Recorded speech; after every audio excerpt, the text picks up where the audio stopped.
Hey everyone, it is late at night and I'm Norman. Tonight we're going to be talking about apparent watch size versus actual watch size. Pretty much every single day I've been wearing my Polerouter or my vintage Movado, and this has affected the way my other watches look to me. Let me explain.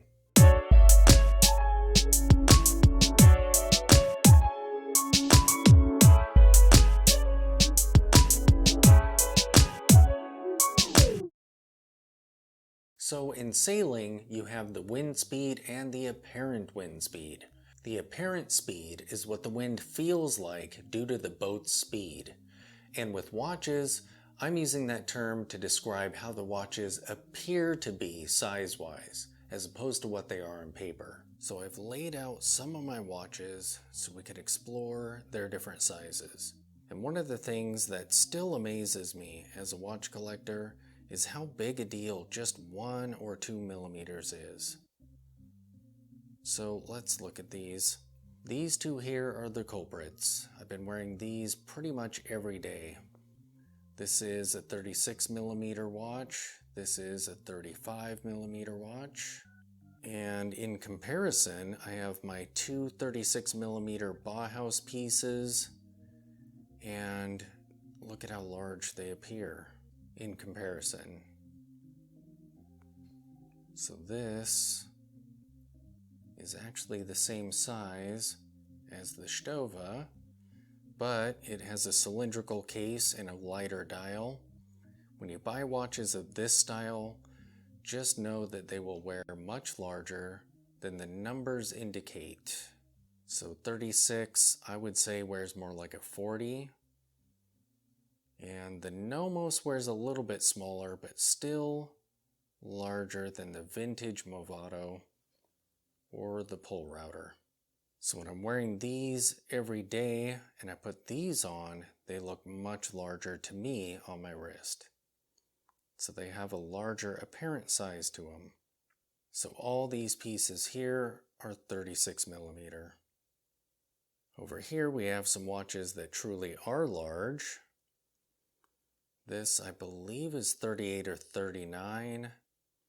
This is 40 and 41. And again, this has sort of a Bauhaus style case to it, so it wears much larger. I mean, that just looks huge. And when you compare it with this, which is a larger watch, the Epos seems to be more proportionate than the Movado.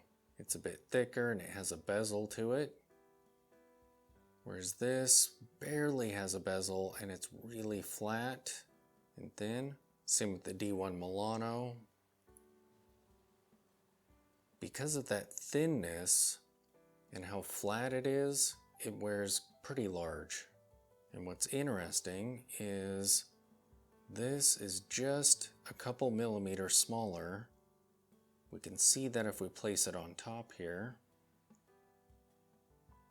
But look at how huge the modern museum appears in comparison. Because this one has a bezel to it and an interesting case shape that isn't simply cylindrical. So apparent case size is definitely a real thing. On paper, all of these watches are the same exact size, but you can see just by looking at them how differently they would wear. And the same goes with the lug widths. Just 1 or 2 millimeters makes a huge difference. 18 millimeters are pretty flexible. You can find nice dressy straps like this or this, as well as tougher looking straps.